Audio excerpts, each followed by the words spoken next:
Welcome everyone to the Reader's Digest Book Club. I am your host, Tracey Neithercott, and I am so excited to be joined today by Adam Sternbergh. He is an editor at the New York Times and author of The Blinds and Shovel Ready, which is his Edgar-nominated book. But most important for us, he is the author of The Eden Test, which is our June book club pick. So Adam, thank you so much for joining us. Oh, thank you so much for having me. This is such a pleasure. I am thrilled because, like I was telling you, we just finished talking about this, so I have so many things to ask you about. And for those of you who are watching, be sure to pop your comments and questions for Adam into the chat, and we will get to those at the end. We'll do a little Q&A. But first, I want to talk about the book, and for anyone who is reading, we will keep this spoiler free at the beginning, and then when we get into the Q&As, do a big disclaimer. So tell us a little bit about the book in the least spoilery way possible. Sure. It's the story of a couple, Daisy and Craig, who have been married for 2 years. They've been together for 3 years. And as a surprise, Daisy signs them up for this program called the Eden Test, which is intended as a kind of stress test for a marriage in trouble. It takes place, they live in New York City. The retreat that they go on takes place sort of in upstate New York in the woods in a secluded cabin. And so as the book opens, she's preparing the cabin for him to arrive. He doesn't know kind of what he's in for.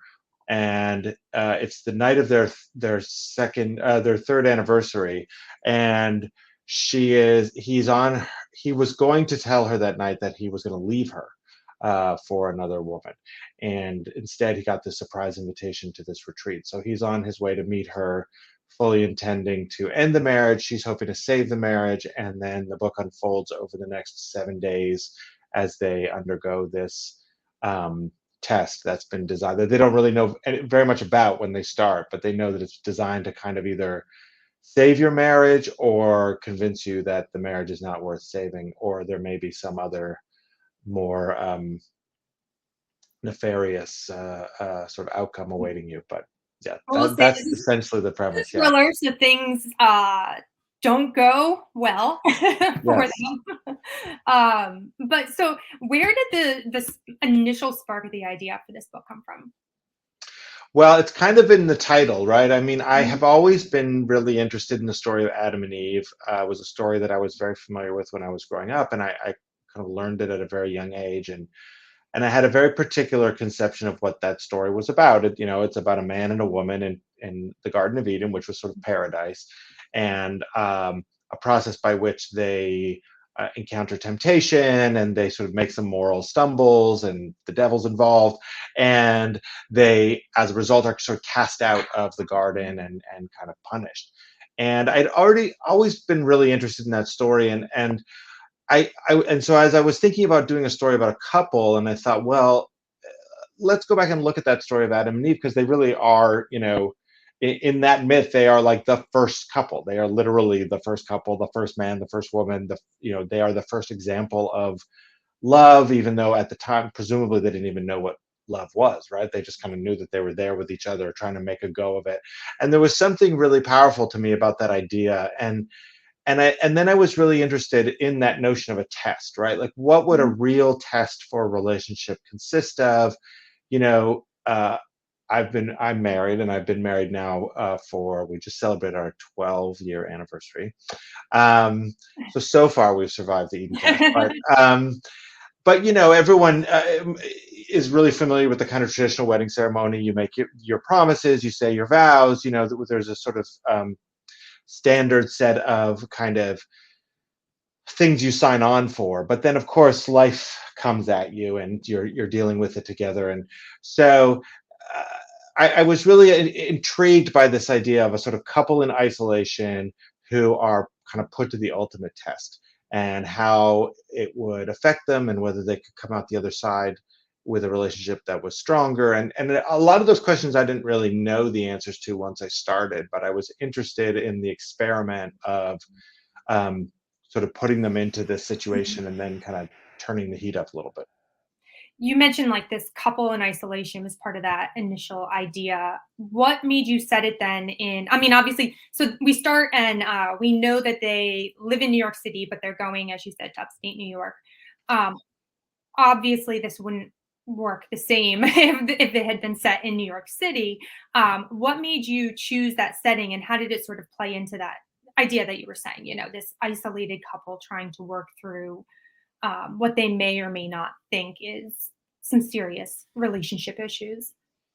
Um, I live in New York City, and I apologize in advance if anyone here lives in New York State, or people always make fun of people like me who live in New York, who refer to upstate New York as being basically anything that's like an hour north of New York or further.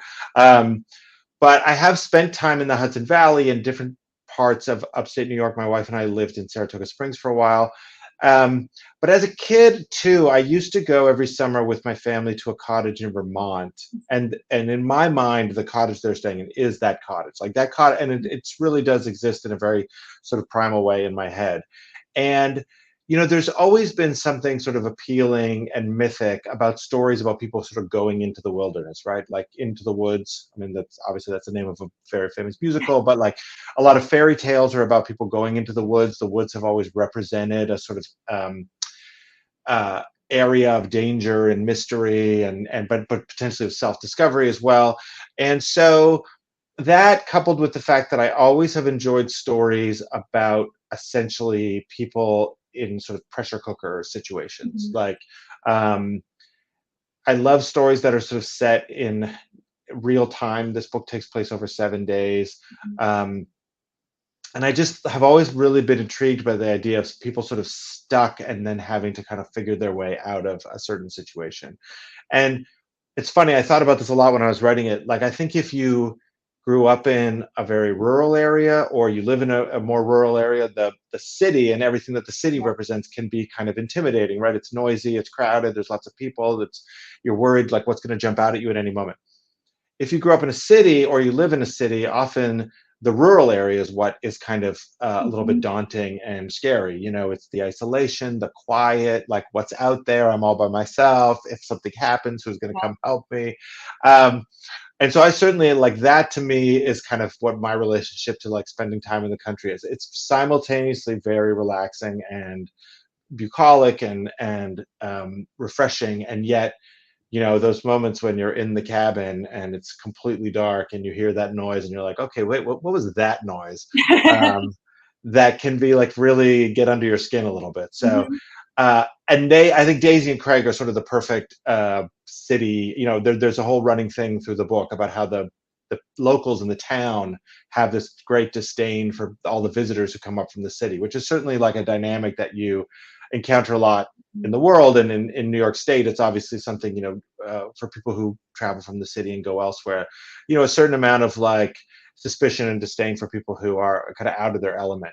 mhm, So all of those felt to me like ingredients for um, the kind of atmosphere I wanted, which was simultaneously this idea that they were kind of escaping toward potentially something better, a better version mhm, of their lives, a chance to reconnect with each other, but also a situation where the environment could become increasingly kind of mhm. menacing and seemingly dangerous, and there was some potential for some sort of um, you know dark happenings to occur. Yeah. No, I was thinking along the exact same lines as you, because you have these people who these characters themselves are just perfect to heighten the tension in a rural setting, because they're such city people, that coming across hunters in the woods really is not going to be all that scary for someone who lives in that area, and that's just what people do. Bring them in from the city, and suddenly that's, there are people out there and they've got guns and they're hunting things. So yeah, it kind of really played nicely with their, who they are before they go on this trip. And obviously there's a lot more going on, that I won't mention, but yeah, I love that aspect of it. um so once you figured out that you were writing about a couple, a relationship in peril, and layered over it is all of this symbolism from Garden of Eden. I mean, obviously we have the title, but there are other things in there, and we were actually talking about that in the group. The apple orchard and snake and all of that, which I love. What excited you about that idea, or made you go, okay, this is something I'm gonna pursue and write about, not something I'm just gonna like toss in the trunk. I will say the moment when I think I got really excited about it, or it started to gel in my mind, and I thought, okay, I think this can, this is going to be a book, is when when the idea of doing the 7 questions came up, because Mhm. then there was a kind of natural propulsion forward.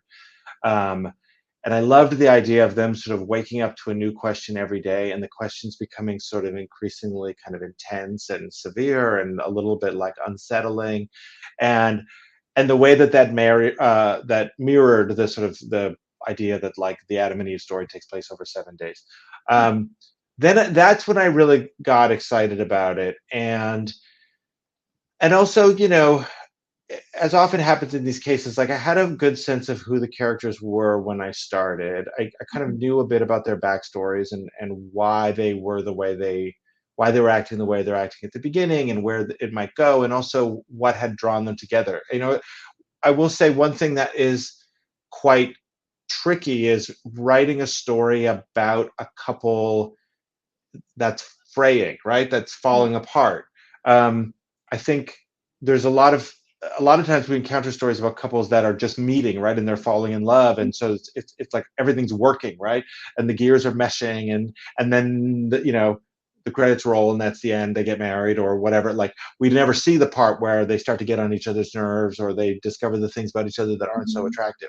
And starting at that point was quite tricky, because I knew that I needed, ideally, the reader has to believe that they would be a couple, that they saw Mhm. something in each other once upon a time, and that now they're a little bit out of sync with each other, but that with some effort, and going through some of the trials that they go through, that they could potentially, you kind of are rooting for them to stick together. I've heard both, and I'm curious what, if anyone here wants to chime in about it. But I've heard both from readers that some people are like, I was surprised to find myself rooting for them at a certain point, hoping it would work out, and other people are like, no, no, no, he's a bum, she's Yeah, nuts, there's no I found reason they myself should. rooting for her. I was like, I want whatever her goal is. I want, that to be accomplished, even if they both don't survive.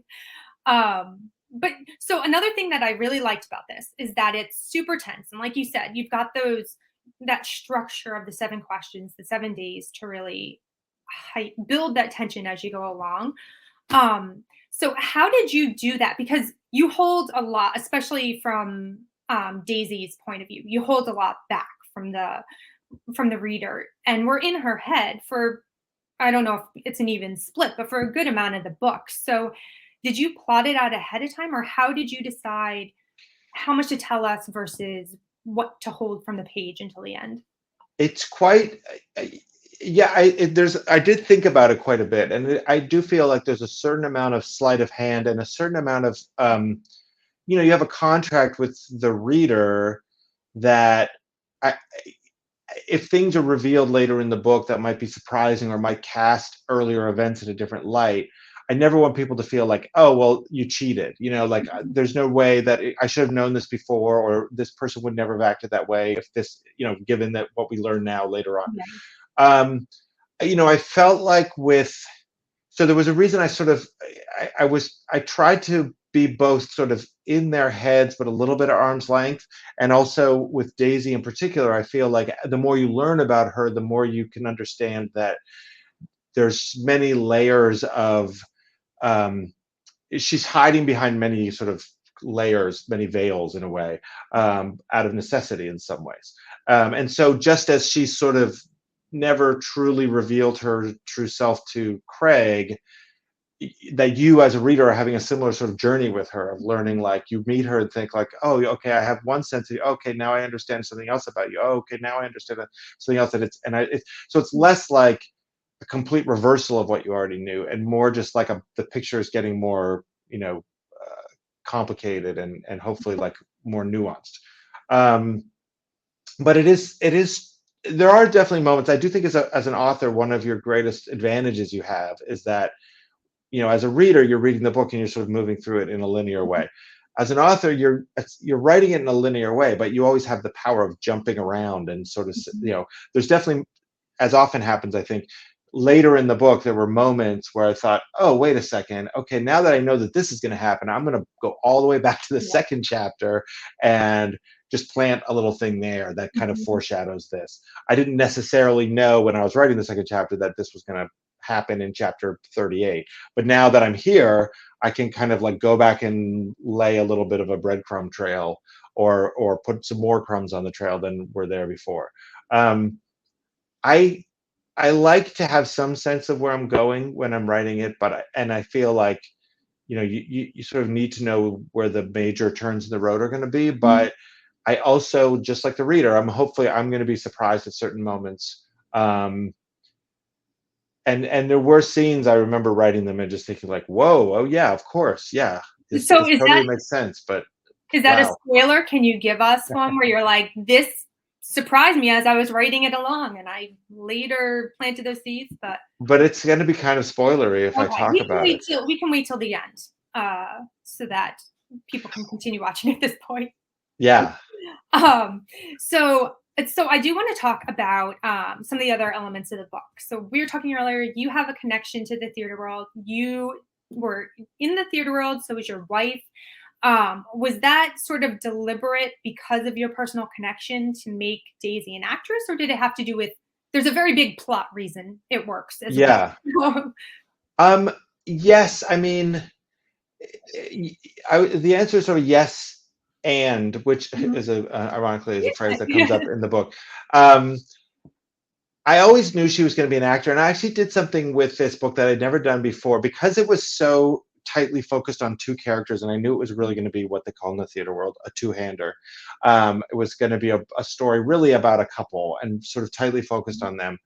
So I wanted, before I even started to write, to get a good sense of who these people were, and so um, I kind of wrote out like character biographies for them, which is also a kind of thing Mhm. that actors will often do when they're approaching a role, and sort of imagine like, what was this person's childhood like? Where did they go to school? Were they popular? Or were they unpopular? Did they, you know, all the things you might imagine that would Yeah. inform someone, even if they never come up in the book at all. And so, as a part of that process, I knew that Daisy was going to be an actor and that she was going to be someone who had a sort of medium level of success. Which again is a very sort of New York thing. You meet many, many actors in New York who aren't famous. You wouldn't necessarily know them, but they make a living and they do well, and Mhm. they sort of exist in the world in that way. But as I was writing it, I think definitely part of the process of writing it was kind of discovering all the ways in which the acting world and the sort of theatrical element of it played into the other things that were going on in the book. Mhm. Even the part about, like, one thing I definitely thought about more and more as I went along was the ways in which a relationship itself is a kind of performance. You meet someone on a first date, um, and you're sort of playing a role. You're playing the role of yourself, but like the best version I of was gonna yourself say that you're you putting think. yeah. Yeah, you're sort of putting your best face on. It's not lying. You're not trying to trick anyone, but you're sort of you're performing a little bit. And then sometimes, in life, if we're in different situations with different people, we tend to perform variations of ourselves depending on who, if it's your boss or your parents or your spouse or Mhm. um I found that that was a kind of an idea that I found that the more I sort of peeled it away, the more there was to play with there. Mhm. Just the idea of performance and deception and the way that we sort of the, the ways in which there's sort of stagecraft tricks that can take advantage of how assumptions we make about certain situations. If you walk into a room and people are interacting in a certain way, you might assume that they're a couple having a fight or something. And so Mhm. someone who is well versed in that can use it against you. It's a little bit like magic tricks and magic shows and Mhm. performances, improv and stuff like that. So um, I knew that it was going to be part of the book at the beginning, but I didn't suspect until I was well into it, like how fun it would be, basically, what a useful kind of tool it would be. Well, and because there's a big, I won't go into it, but it plays a very literal role in the story, in the plot. And if you've read the book, you know what I'm talking about. It's, all of those layers that you were just mentioning, but also literally, this is very well, we'll say it was very theatrical, and I won't say more than that. But yeah, it's a big part, and so I loved how that all tied together. Um, now I'm trying to like speak around everything. Well, I will say, sort of in general, we were talking about sort of the kinds of stories that I like, and also the kinds of stories that I was sort of re-engaging with when I was thinking about this book. And I really like stories where people go into a situation that isn't exactly what it appears. Like, I went back and I read, I don't think I'd seen the movie, but I'd never read the book of the Stepford Wives, the Ira Levin book. Um, which, in many ways is very dated. And if you've seen the movie, I think the movie came out in the 60s or early 70s.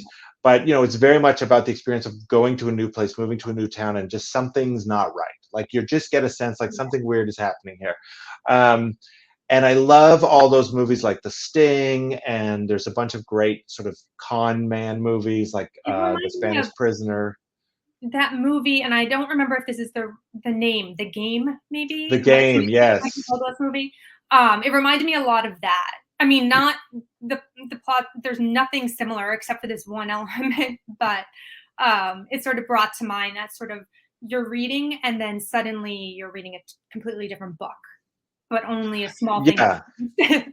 Well, I always like those sorts of stories where suddenly you learn something and you're like, oh, everything I thought so far, I now can understand differently, Yeah. whether it was because there was some sort of big hoax, and I was also aware of the fact that as people read this book, I think the very nature of the setup is a lot of readers might come into it saying like, okay, what's the trick? Like, what's the trap door Mhm. that's going to open here? It's not just going to be like they're in the woods and there's these nice psychiatrists who are helping them. Like, there's going to be some kind of um, Mhm. twist. And so, and readers today, they're very perceptive and smart, and they're very good at guessing. And when I read books, I like to try to guess what the twist is going to be. So you definitely have to stay, like, not even just one, but like 3 steps ahead of everyone, and that means sometimes staying like 1 step ahead of yourself even.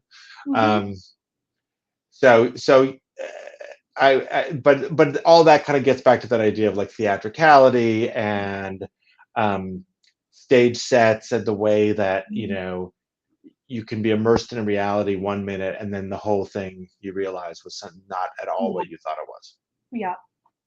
I see a bunch of questions are coming in. So I'm going to, I have a couple more for you, but I'm going to do one and then we'll do a little bit from members, just to make sure we get to those. So I just want to talk about reading for a minute because I stumbled across your newsletter. Like I said, I was doing some research on you, stumbled across your newsletter, and then you mentioned, and this really resonated with me, where you talked about the state of your reading and how at some point reading can kind of feel like a slog, or you're reading what you should be reading or what you have to be reading, for work, or a friend who's recommended something to you and you have to read it. And you talked about how you wanted to sort of take a step back from reading and approach it from in a different way. And since all of us are big readers, we're a group that shares book recommendations and talks about that all the time. Can you talk a little bit about that? I think you called it reading recklessly. What you mean by that, and sort of, that experience that you had? Sure, of course, yeah. Yeah, I mean, I love to read. It's my favorite Mhm. activity, and I'm sort of fortunate in that my professional life requires a certain amount of reading, and I also know a lot of people who, at any point, like, might have books coming out or asking me to read things for them, and so my TBR pile, my to be read pile, is always like very high. And at the same time, I had found at certain points in my adult life, and I also have young children and stuff, so my reading time is quite precious in some ways. Mhm. Um, that I would think back to when I was a kid, and just that sense of like the only reason I would pick up a book is because I thought I was going to like it. That was the only reason. Occasionally you would read things in school and stuff like that, but there was that sense of like just being so excited. For me, at one point it was comic books. I just loved reading comic books. I would run to the store to read the book, and then there were books I discovered as I got older, and I would just sort of tear through them, and I'd say, oh, I loved this book by Kurt Vonnegut. I'm going to read every Kurt Vonnegut book I can get my hands on. And sort of that was how I kind of progressed through my reading life, was just that sheer, like, voracious sense Mhm. of delight in a way. And I just was thinking about how often I feel like I'm not operating from that point of view now. I'm doing things out of obligation, and sometimes it's because a friend's asked a favor and said, like, can you Mhm. read this book, which is totally fine. But I have a certain amount of reading hours that have to be allocated one way or another. And sometimes it's also that sense of, like, this is the book that everyone's talking about, I guess I should read it, I don't know, like. And then Mhm. you're just kind of approaching it, I think, with a totally, what to me always felt like the wrong mindset, which is you're not kind of open to the idea of being surprised and delighted. You're Mhm. sort of doing everything a bit grudgingly, like it's a chore. So I consciously tried in last year, in 2022, to, like, really set aside time to be surprised, to just walk into a bookstore and just pick up something and go with it. I got a bunch of books from my local store that were just staff picks. I used to work in a bookstore, so I'm very susceptible to the staff picks. I think the people who work there are, like, very knowledgeable, and a lot of them were books that I had never even heard of before I walked into the store, but turned out to be great, and so surprising. Um, and I have to say too, and I'm not, I think doing a book club is a really good way to keep your reading life fresh and fun. Partly because often you're being exposed to books that maybe you otherwise wouldn't have picked up. But also, then, if you do like the book, or if you have something you want to say about it, you automatically have an outlet, because that's the other part of it for me.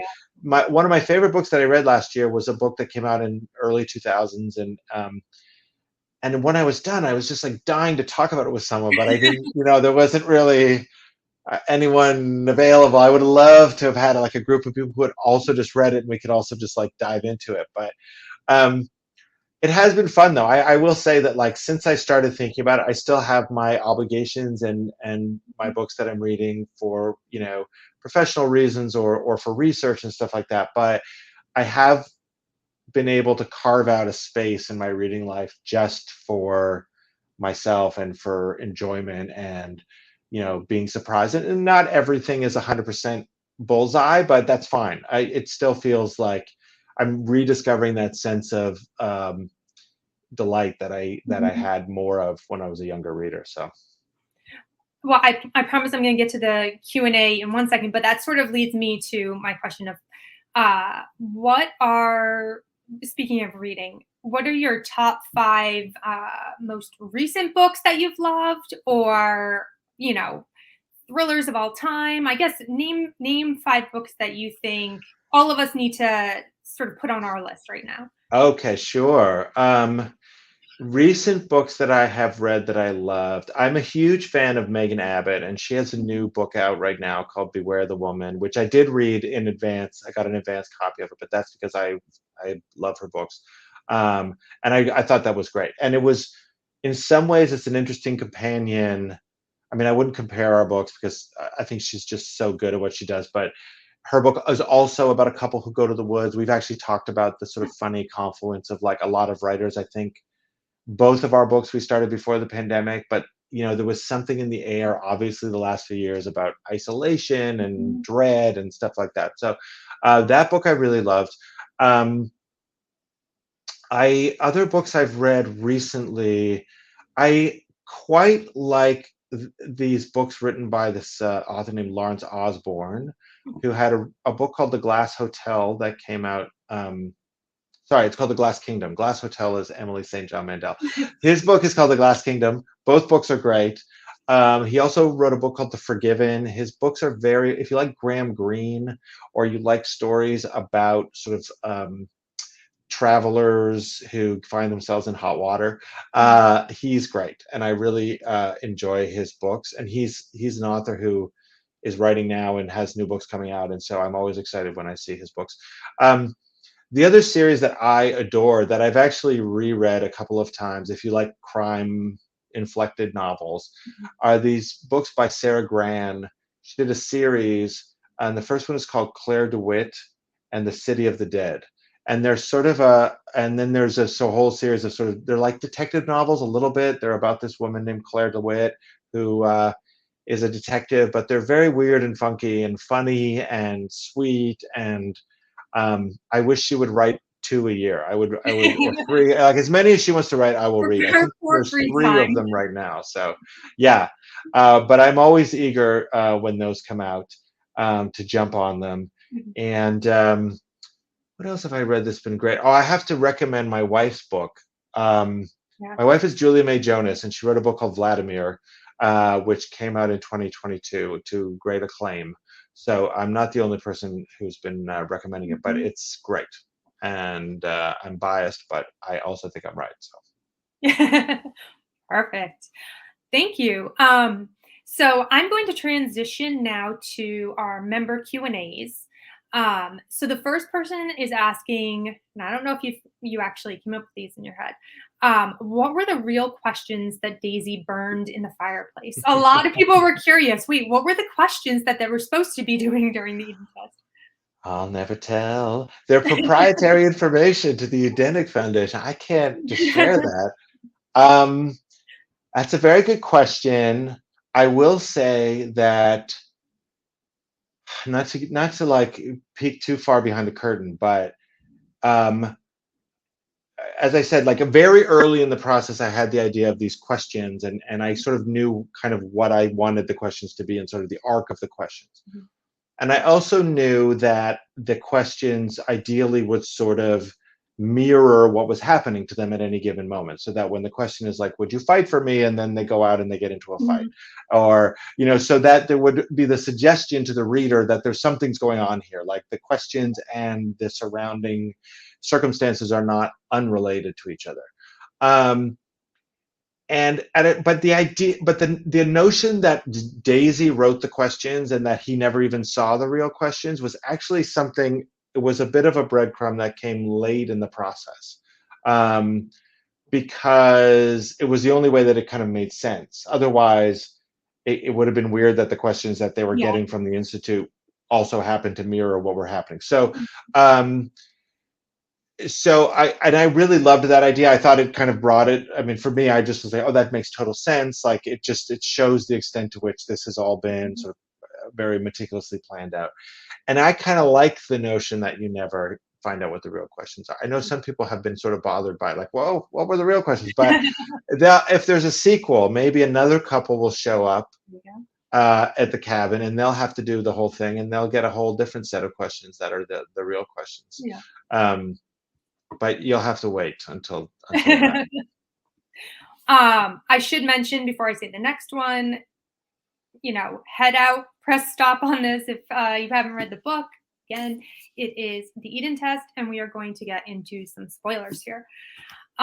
So the second question that someone asked is, do you think it's appropriate to keep secrets from your spouse? When and why, if so? Now I feel like I'm the marriage counselor here. Um, let me say this. I certainly thought a lot about the idea of secrets. And um, and I will say, it's interesting. If you've read the book all the way to the end, you sort of know that they am I can talk about this now, Yes. right?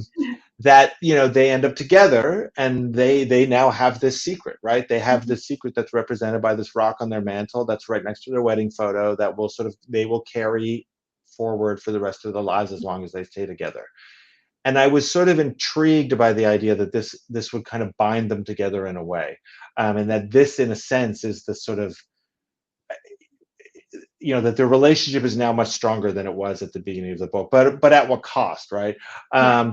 And I never, it's funny, you spend a whole book with these characters and you sort of have a real affection for them, and I certainly was rooting for them, and definitely I wanted Daisy's journey to make sense, and to Mhm. for her to come out on the other side of it. And I felt like if she came out on the other side of it still with Craig, like that needed to make sense as well.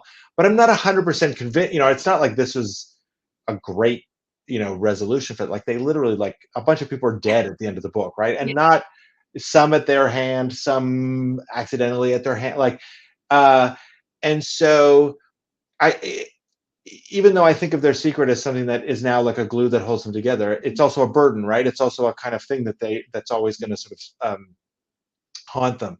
Um, I, my general answer to your question is no, I don't think it's a great idea, because I do think secrets kind of fester and they have a way of coming to the surface. And um, the example I always love to use when I talk about why I love sort of crime fiction and noir fiction and thrillers is because I feel like they give you an opportunity to explore very recognizable emotional situations and dynamics, but with very outsized um, circumstances. So you can have a story, there's a sort of classic noir stories about like a couple is driving on a road and they hit a drifter with their car and they realize like, oh my God, the person's dead. How are we going to explain this? And so they decide to like throw the body in the car and then bury it in their backyard. And then that becomes the secret, right? And then it's like a metaphor for having this kind of secret that haunts you for your whole life.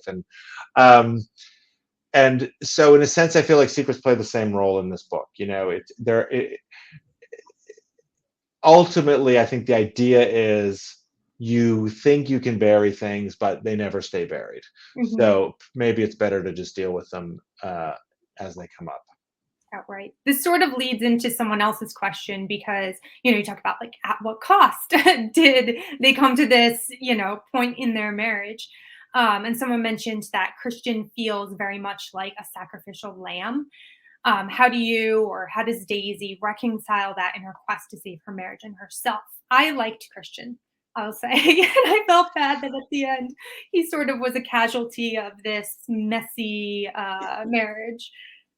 I liked him too, and I was, and I can tell you now. So the scene I was thinking of when we were talking Mhm. earlier about sort of writing a scene that kind of surprises you is the scene where they are the very first time they're talking openly about what's going on.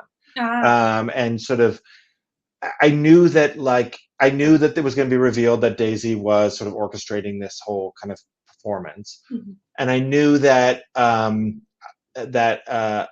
Shep would turn out to be in on it and would be sort of an accomplice in some way, and I kind of wanted to play with the assumption, like I thought some readers might assume that where it was going with them is that they were going to become lovers, or that Yeah. she was going to be unfaithful to Craig with him. But in crafting his backstory and his relationship to her and thinking about like why would someone do this and what would be a motivation for him, their backstory became a lot more complicated. And the notion of him being someone who was sort of similarly hung up on Daisy, and in a very different way, she has this one figure in her past who's quite menacing, Mhm. and then she's got this other figure who I think would never describe himself as menacing at all, like actually thinks of himself as kind of a white knight, but who similarly is not fully regarding her as a person. Like he's not really open to her feelings and what she wants, and her desires, and her, if she says like, look, I want to fix this with my husband, he's like, no, no, no, you need to be with me. And so in a sense, it made sense to me in the weird sort of moral universe of thrillers that he would be, they don't kill him, right? He is kind of a collateral damage to their whole scheme, and he's the moment when things kind of go wrong, Mhm. or it's the first part of the plan that it doesn't go the way that Daisy intended. But he's also a victim of his own inability to sort of transcend the kind of person he is and the sort of idea he has that Daisy needs to be with him, and she just doesn't understand he's the right guy for her. And so in a sense, to me, he sort of represents a different kind of misguided way of thinking about a relationship and your role in the life of another person. um, but it is unfortunate. I wish he could have just learned the lesson and then driven away and been like, I'm a better person. um, Then we but lose the thriller and yeah, the bullets start flying and suddenly you don't know what's going to happen. So and who's gonna survive? This is a question that we debated a lot in the group. So, do you think Craig is redeemable? And what about Daisy? Do you think after everything that they did, or Craig, the way he starts at the beginning? Sure, I do, and I'll say I'll start with the easier one first, who's Daisy. I think First of all of my books, in a way, I was thinking about what sort of what ties them together, and I've always been very interested in that question, like about redemption and sort of what can how much do your past actions dictate your future actions, and to what extent can you escape your past or reinvent yourself, or in some of my books there's characters who are quite terrible and have done terrible things, and there's this notion of like, but can they be redeemed, can they redeem themselves? I don't think neither Daisy or Craig, when we first meet them, have done anything particularly terrible. Daisy's actually been victimized in this situation, and so let me start with her. I feel like, yes, absolutely. I mean, she when I started thinking about this idea of Adam and Eve as a kind of initial way of thinking about the story, and I thought, well, I think it needs to be about Eve, who's always been the most interesting character to me in that whole story, because she really is the hero of the story. She's the protagonist. She makes all the decisions. She's the one who confronts the snake. She's the one who eats the apple. Adam is just very reactive to her, and she's always kind of got a bum rap in the way that the story is traditionally told, right? Like, she's the bad one. She tempts him. They have to get kicked out of Eden because of her. So I knew that she was going to have something in the world that was dark, that was pursuing her, and that was forcing her to sort of adopt everything that she does. This sort of pose of performance in the world, hiding, creating a new identity, all of those sorts of things. And so when we first meet her in the book, she's kind of reached this crisis point, which, as we learn, is partly because she's become pregnant and she didn't realize that she was even able to become pregnant. And so she's finally having to sort of confront the fact that there's like this malevolent force in the world that is pursuing her. And so she comes up with this elaborate plan to sort of resolve that situation, ideally with her partner. So I feel like I totally am happy with how things work out for her. Let me pause before you go into Craig, because there's a comment Yeah. here that kind of dovetails with what you were saying. Is, do you classify her as a dangerous woman? No, I mean, nothing that's based on the plot she concocted. I did definitely think a lot about the fact that, like, if you sort of were to step back and just objectively look at what each of them have done, my sense is that people, many of them, Tracey, are like, have the reaction you had, which is like, they're rooting for Daisy, they want things to work out for her, and with Craig, they're like, this guy seems like a bit of a doof, like, and it's a little bit of a harder journey for him to like win you over. And yet, when you sort of step back and objectively look at what they've done, like, Craig is kind of this hapless philanderer, which is a bad way to be. But Daisy has like concocted this very elaborate hoax, including like sort of putting them in danger and setting all these things in motion. She hasn't just lied to her husband; she's deceived him on like a very fundamental level, all in the name of sort of testing him. And I think that ultimately, but I don't think she's dangerous. I think she's doing it for survival, and she's doing it to live a life. She has been denied the opportunity to fully live her life because she's been forced to be on the run. She's been forced to live in fear. She's been forced to sort of make every decision based on the idea that there's this, malevolent force in the world that is threatening her. And so to be free of that force is really the only way that she can really truly have the kind of autonomy that everyone deserves, to live her life, to make her own decisions, to be the person she wants to be in the world, let alone all of her sort of professional, all the sort of sacrifices she's had to make in her dream of being an actor and everything. So I don't think of her as dangerous. She certainly sets in motion a series of events that are quite dangerous. And to your earlier question, in a sense, Christian is like collateral damage to that, and it wasn't intended. And I do think that, when she and Craig are sitting on the porch in their rocking chairs when they're 85, and she's still thinking about the fact that like that was, a result of what she did, was that this person, you know, lost their life because of it. Um, and as for Craig, you know, I do think he's redeemed. I always, my feeling with Craig, and I, this is not a personality trait I've never encountered in the world among people I know, is that he just doesn't want to do the work. You know, Yeah. he likes going on dates, he likes flirting. He's very good at that part of the relationship. He's very good at the first part, which is I'm going to make you fall for me, and maybe I fall for you a little bit. But the minute it gets hard, the minute, you know, I always found his like philandering quite pathetic in a way, because it is really him just running away. It's like being like, I can't be in a real relationship. I can't be in a grown up relationship. So I'm just going to like the first person who reacts to my smile at a party, then I'm going to focus on Yeah. that. Um, and I do think that, you know, by the end of the book, he's realized that he needs to do more, you know, and, Mhm. you know, in the context of the book, the more is quite dramatic, but Yeah. that there is a different kind of relationship available to him if he's willing to commit to it in a way that he's never been willing to do before. And so I, you know, in his way, I think he's also redeemed. I definitely don't think he's going to be stepping out anymore after this. So I sure would hope not. I wonder what plot she would come up with then.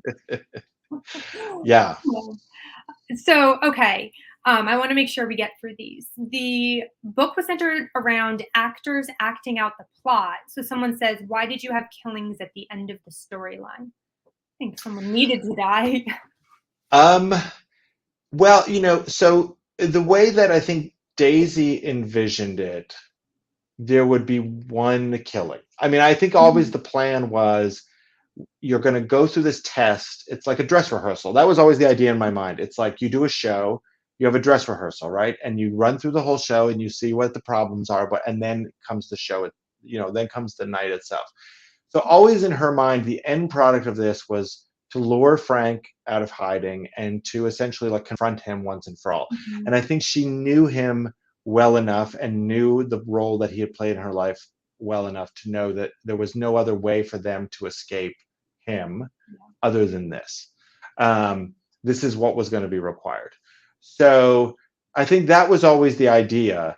And then, you know, the other death is really related to the plan sort of like going a little bit haywire Mhm. at one point. Mhm. Um, and, you know, in a thriller, it's a little bit like that Chekhov's gun thing in theater, right? There's the old thing about Chekhov's gun, which is, you know, supposedly Anton Chekhov said that if you show a gun in the first act, it has to go off in the third act. So there is a way in which I felt like, you know, they're in the woods. It feels like something terrible is going to happen. So something terrible does have to happen. So the question is, what's the thing going to be, and who's it going to happen to? And you know, and then I liked the idea of sort of teasing at the beginning, like there's going to be two dead bodies at the end of this, but you're going to have to try to figure out who they're going to be. Well, I Um, mean, and you do have the setup for the gun. We learn very early on there's a gun. We see Craig dealing with it, and you know that at some point that's coming back into play. It's just not going to live in the orchard. So, you know, you sort of very literally have Chekhov's gun going on. Um, so, but like you said, it kind of begins at the end with those bodies, and it does. It makes you want to find out. You know, are Daisy and Craig safe? Who else is going to be there? It makes you keep reading to figure it out. It's not a spoiler to know. Um, this sort of ties into something that you were saying earlier. I just didn't see the question beforehand. Do you think Daisy and Craig will be together in the future, and will Craig be a good father? You said you thought he was redeemed. He's not going to cheat anymore. Does he have the potential to be a good father for more than 5 minutes? I do. I mean, I think they're a stronger couple Mhm. at the end of the book than they are at the beginning. And I think he especially is a stronger person and has a better understanding of what's required to really be committed to having a life with someone, um, and not just going on some dates or, you know. Mhm. So I definitely feel, I mean, who knows? Like life is long. marriages are long and complicated. They may have other issues that come up, but um, in terms of like where they end up, I definitely feel like they're a much stronger couple um, than they were at the beginning, and I don't see any reason why they couldn't be good parents. And um, again, there's this sort of moment. It's a sort of small moment in the book, but it was something I spent a lot of time on, which is when Craig finds out that she's pregnant, and Mhm. he's thinking about the fact that she always told him that she couldn't get pregnant, and he was kind of okay with that, not because he'd really made like a conscious moral decision of like I don't want to have children for this and this, but just he was kind of like, okay, that's one less thing to worry about. Like that's kind of his whole way of life, right? It's just like, Mhm. okay, that's good. I don't have to worry because and again, this ideally this comes through with him. He's deeply insecure about his own capabilities, and so he's Mhm. when he says, oh, it's one less thing to worry about, it's because he's really worried that he's going to fail, that if he ever was a father, he'd be a bad father, or if he ever is a husband, he'll be a bad husband. Or a writer. I um, mean, he spends a lot of or time exactly. wishing that he was a writer, but sort of like you were saying with the relationship, doesn't really want to put in the work. He wants to like be at that end goal. Yes, exactly. That's a very good point. Yes, he's very into sort of the idea of being a certain kind of person without actually wanting to like roll up his sleeves and do it. And I think if nothing else, by the end of the book, he's kind of rolled up his sleeves and um, he's committed to this relationship in a way. And you know, eh, one thing I liked about the sort of ending of the book with them having this kind of dinner party, and it's a very sort of like uh, bubbly, kind of frivolous situation. Friends are chatting and stuff, and there's just this kind of idea of this thing on the mantle. I think every couple has a moment where they're at like a gathering, a social gathering, and they could be talking to totally different people. And you have that moment, you look across the room and you just share something. You're like, right, yeah. Uh, and that's kind of what ties you together a little bit. And with them, it just happens to be a very dramatic thing that ties them together. But I think they now have that. They didn't have it at the beginning of the book. If anything, they were almost strangers to each other. Yeah. Um, and in some, in many ways, more so her than him. And Mhm. at least now they've kind of shown themselves to each other, and they have a chance to now move forward and say, like, we're doing this, we're arm in arm. I was very intrigued, again, to go to the Ab and Eve. When you think of the end of the Eden story, the very last thing that happens is they get kicked out, right? And Mhm. God sort of opens the gate to Eden. It's like, okay, out you go into like the terrible, rocky, bad world. Mhm. But then they live a whole life. They have children, they give birth to the human race. Like they are a couple and they grow to old age and stuff. And so I was really intrigued by this notion. And there's a poem at the beginning of the book in the epigraph that sort of hints at this of like, they didn't truly become a couple until they weren't living in paradise, right? Like Mhm. that's kind of what this is about. It's like it's easy to be a couple when you're living in Brooklyn and you're young and you're hanging out but when you're cast out and things get a little rough, like that's when you're really gonna be put to the test. And so I think they've been, they were put to the test, and hopefully they passed, I guess. I mean, they survived, so They I would. survived, yes. I also think, and what happens after the end is really in your brain. But I also think, like Daisy, especially, would probably, I would hope she's such a different person, and her secrets are out. So she, I would imagine, would hold Craig more accountable. Whereas before, it was sort of like, this is good for me and my secrets. I would imagine that now he would not get away with half of the stuff that he got away with. Oh, definitely, definitely. Yeah, I mean, she talks a little bit at the beginning about how like a normal person would never put up with this, but to her, it's actually very Mhm. convenient because of the fact that she knows that he is quite scared of like pushing past her defenses and getting to really know her, which is, she doesn't want at all. She wants this sort of fiction to like continue. And so having someone who's kind of always has one eye on someone else and isn't really like paying attention and being invested actually Mhm. works out really well for her until suddenly she realizes it's just not sustainable anymore. Yeah, and the child comes into it. Okay, so let's say your wife brings you to the cabin, sets up all these questions. I mean, at this point, you probably would be very suspicious. But at what point would you have hightailed it out there and just like said, nope, that's okay. I'm going back to the city. There's no way I would have stuck around after finding a decapitated snake in the bed. Yeah. I would definitely have driven back at that point. Probably after getting into a fight at the bar. Um, yeah, I mean, that is such a good question. And I will say that the other thing that I spent a lot of time thinking about when I was writing this, along with that question you asked earlier Mhm. about sort of how do you spend time in the heads of the characters without giving things Yeah. away, um, was, if the idea is that they're in a pressure cooker and the pressure is kind of getting turned up incrementally, like how do you maintain that balance where you're not creating a situation where you're like nobody would stick around after that, and that's the classic like Mhm.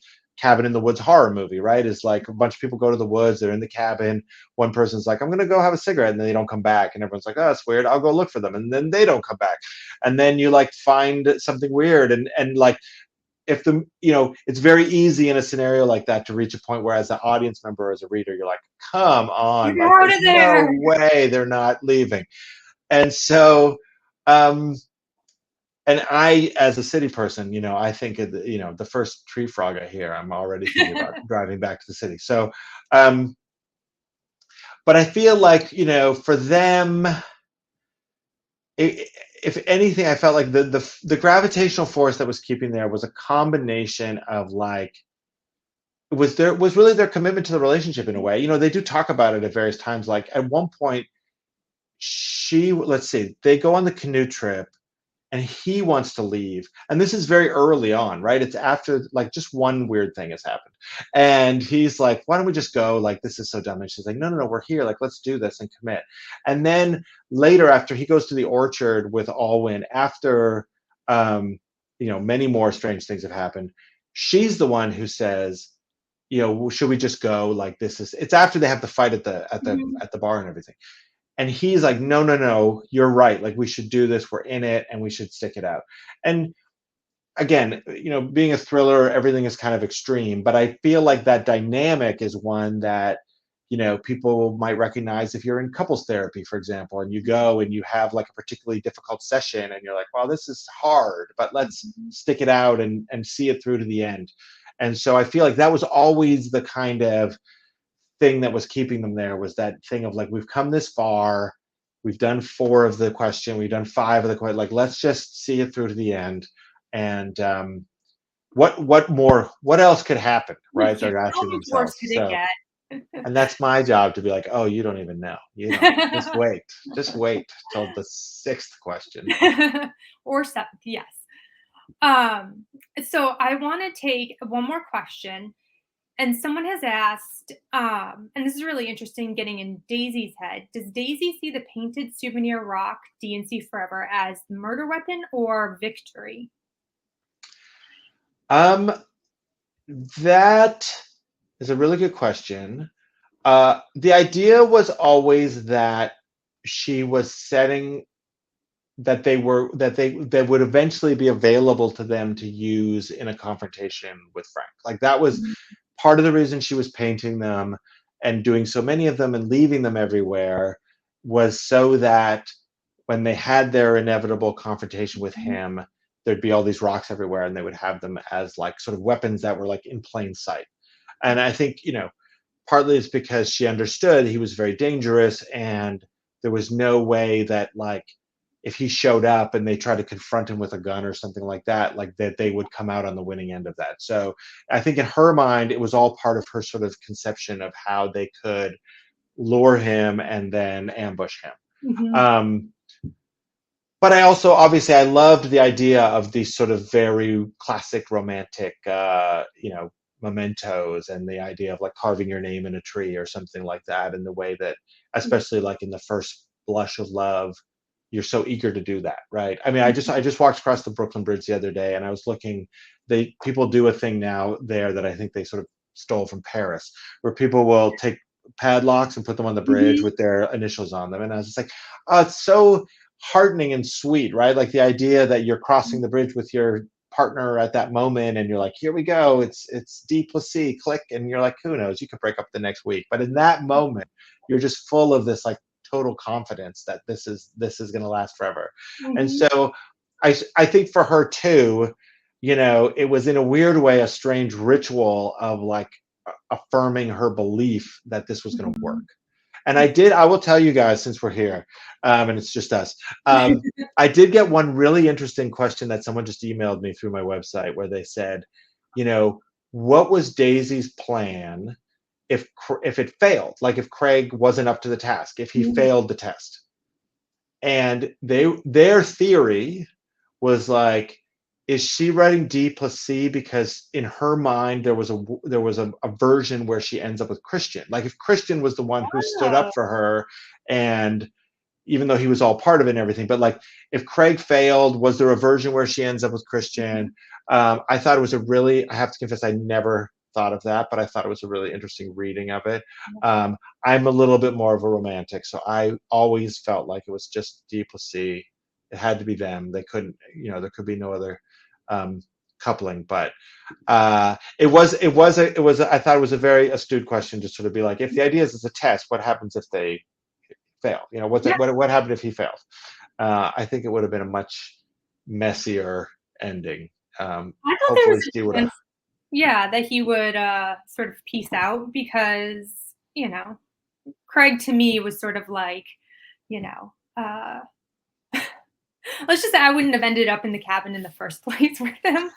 Um, so yeah, I could see toward the end, like, is he actually going to step up and be there for her, or is this just too much responsibility? And the C being Christian is an interesting thought, which I didn't think of, but I could see him actually, filling in that role if Craig See, didn't. in a weird way, I would say for me, and maybe I'm a little bit more sympathetic to Craig than the average person coming to it. But to me, the moment that Craig passes the test is not when he, thinks he's shooting the people and everything like Mhm. that.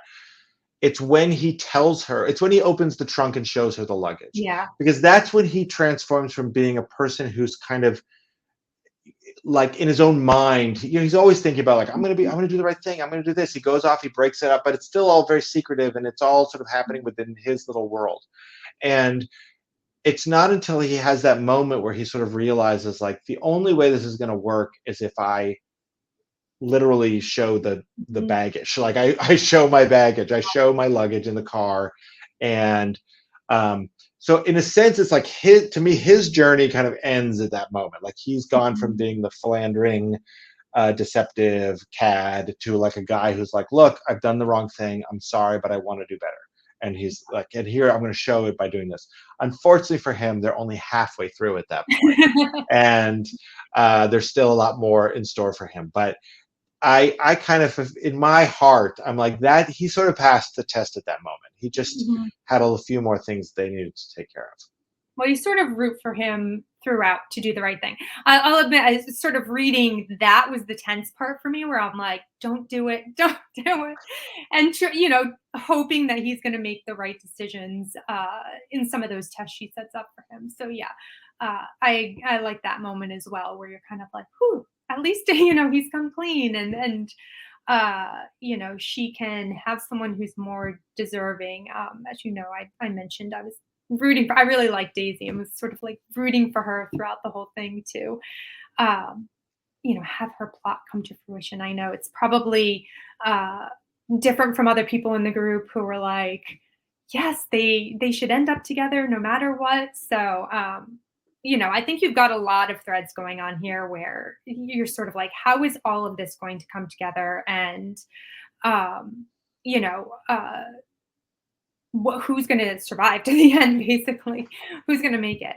But I love all that. And I think those were, what, there is one more question, which is, who would you like to see star in a movie or TV adaptation of the book? And I think the book is optioned for television. Am I correct? It is, yes, it has been optioned for television, and they're very talented writers are working on adapting it. Although all of that is obviously on pause right now, while Yeah. Hollywood sorts out the writer's strike. But That's such a it's such a fun game to play. It's so tricky for me because I really do have like very clear picture in my head of what they look like, and it's not Mhm. related to anyone in the real world. Um and so in a sense you could suggest like, what about this person, what about that person? I'd be like, yeah, I can see that. The one idea that my agent said, which I thought was very intriguing, was that what whoever they get to do it, if God willing it ever becomes an actual thing, would be to cast a real life couple as the couple. Oh. Like a couple of actors, and I Mhm. think she lives in a town where Ryan Reynolds and Blake Lively live, and so she's like, it should be Ryan Reynolds and Blake Lively. I'm like, look, they want to do it. I'm more than happy. Um, I mean, I think you know I think they'd be. Let me say this. I think they'd be great parts to play. I mean, I think Mhm. any actor would love to play Daisy because she's an Yeah. actor and it's a very interesting role. And I think Craig could be a very fun character because I do think the challenge for any actor would be like, make the people love you. Like, make the people who are watching this love you despite themselves, because you are starting from a place where, like, when we first meet you, you're like a cheating jerk who's going to break up with your wife. Yeah. So like, and I feel like the right actor could, do that magic Mhm. trick that actors can do, where it's like you're like, ah, Ken, how you're so charismatic. Like, Yeah. I can't help but root for you, even though I know you're kind of a cad. So Mhm. anyone who kind of is like has a specialty at doing that, I think would be great. But I Yeah. can't say anyone specific because I do have this sort of very um, clear picture in my mind of the two of them, and I feel like if I start saying like, oh, it should be this person, then suddenly that version in my mind starts to dissipate and becomes like a person I met a long time ago, but I can't really remember what their face looks like. So yeah, I'm gonna keep them preserved. Well, I like reading it and sort of creating these people in my head as well before, reading a book before it becomes any sort of film or TV show. You kind of form them in your mind. But I agree. I feel like Daisy in particular would be a great role just because there's basically two layers to her, that sort of gets peeled back as the book goes along. But at the very beginning, she's an actress, but she's also, acting to us. And so yeah, I loved her character. So if for anyone who is watching, the book again is The Eden Test. If you have not read it, definitely go out and get it. It is available now, so you can go get it now. And Adam, thank you so much for joining us. It has been so great. Thank you for answering all of our questions and sort of diving into some of the theories that we had and questions we had about the twists in the book, because there were a lot of those. Um, can you tell us where, if members want to find more about you or where they can connect with you online? Sure, absolutely. I see there's some of the Yeah. information's on the screen. Yeah, I mean, I'm on Twitter at just my last name at Sternberg, and I have a website which is just my name, adamsternberg.com. But I'm also my email address is just my name at gmail.com, and I'm more than happy to field questions. And there's a way to contact me through the website, but it's a little bit more circuitous, and so you Mhm. might as well just reach out directly.